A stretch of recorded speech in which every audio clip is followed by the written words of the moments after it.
Hey there guys, JE4DE here bringing you a League of Legends commentary. In this game I'll be playing as Nidalee and I'll be supporting in the bottom lane. All my videos so far have been me jungling, and I just want to show you guys that I do have another champion as opposed to just Skarner. I am not a one-trick pony.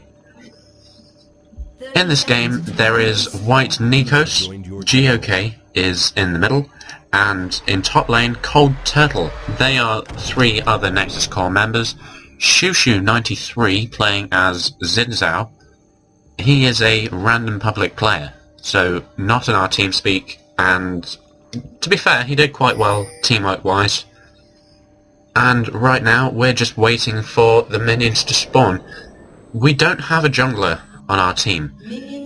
Looking at their team, they have Caitlyn and Wukong in the bottom lane, Singed in the top lane, solo topping is always a good choice, Brand in the middle, and Lee Sin will be jungling.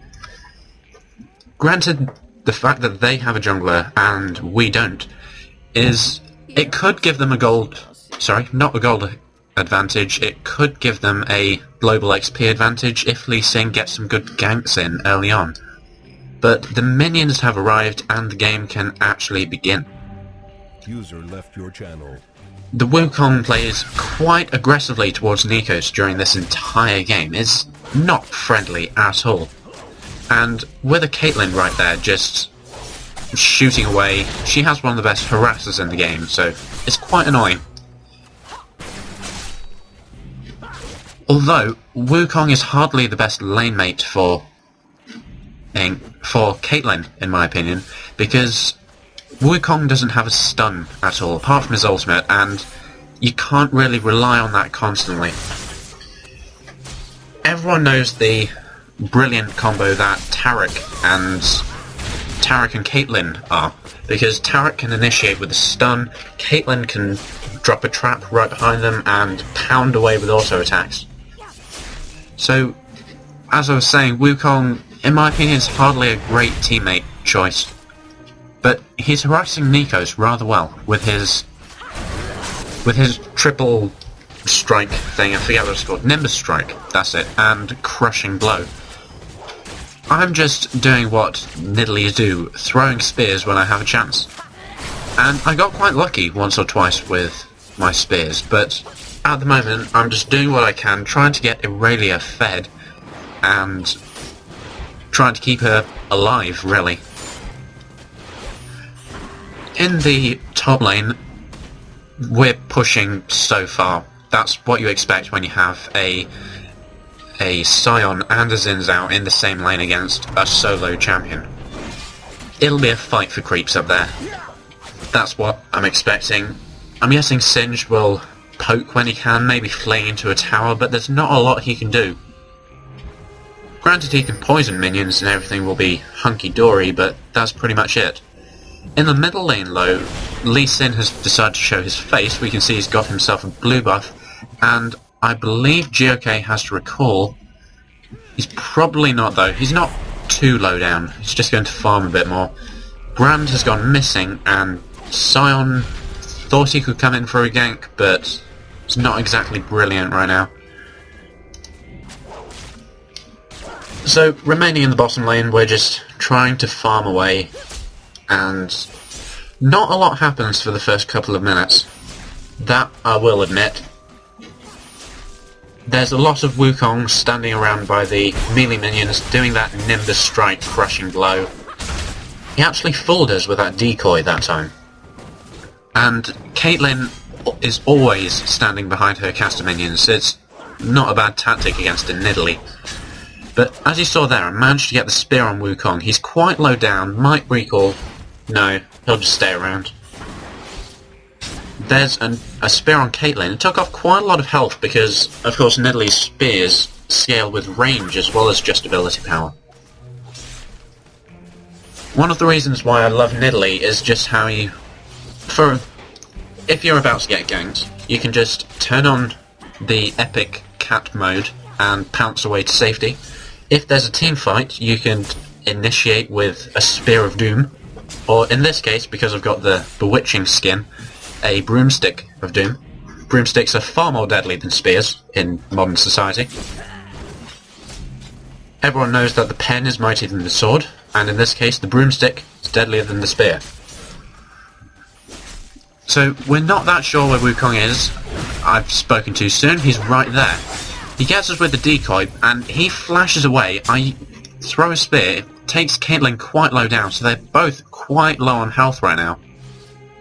And I think I'm hanging around in the bushes trying to get a lucky spear on a person recalling.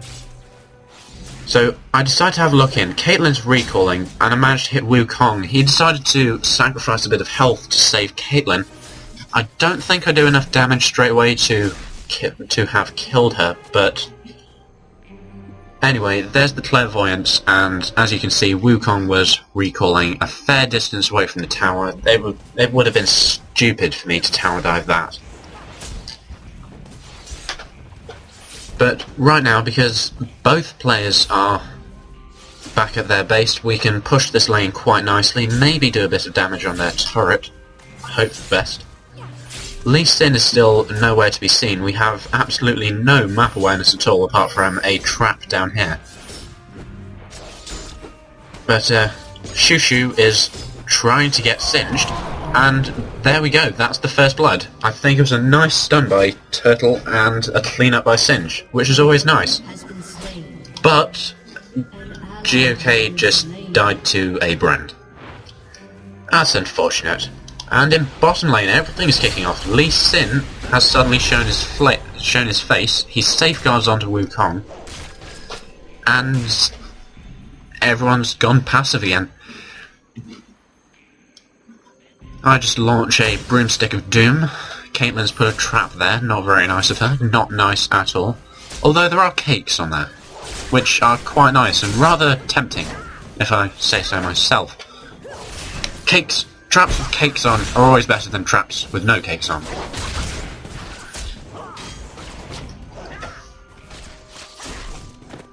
So Wukong keeps on diving in and out of this brush, but I think he might try and hit Nekos. Can't quite remember, but I'll launch another spear and I get Caitlyn. There's a little tactic I found out with Nidalee, the scaling on range with the javelin toss. It scales on the distance when it hits the target between Nidalee and its victim. So if you move backwards, then it does more damage, which is always nice. Nekos is quite low here. I think he's popped a health pot, and in the mid lane, Giokay is being hit by Brand quite a bit, and there's a flash. I don't think Brand would have got him, but I think Brand had already used his super death combo and it had not quite killed him.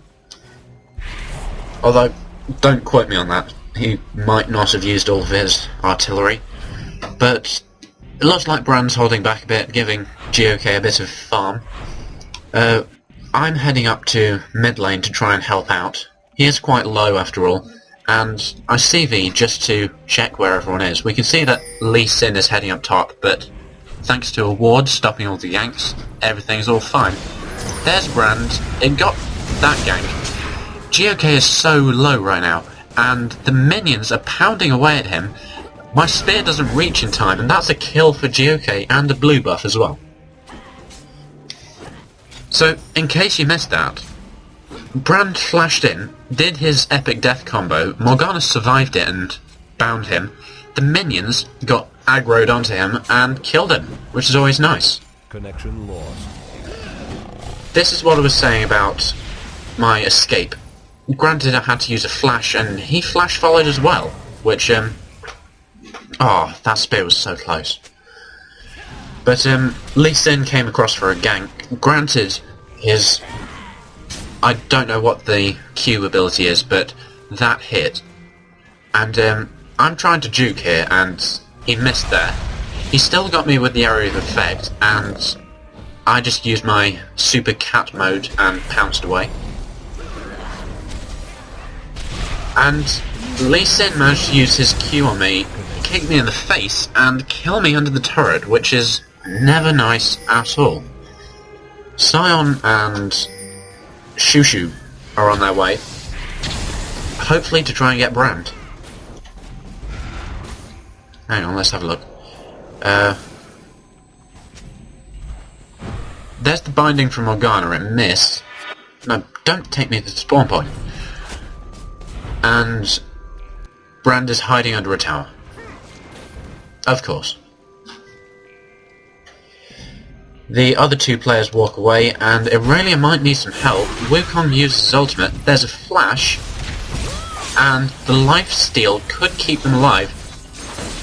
There's the ultimate from Caitlyn, and it takes Nekos down to 100 health. I've healed her just to keep her safe, but that ultimate managed to get her quite nicely. Back in middle lane, I completely missed that. It was a double kill in that Brand killed Morgana, and then Morgana killed Brand. I don't quite know how that happened, but it did, so it's all good.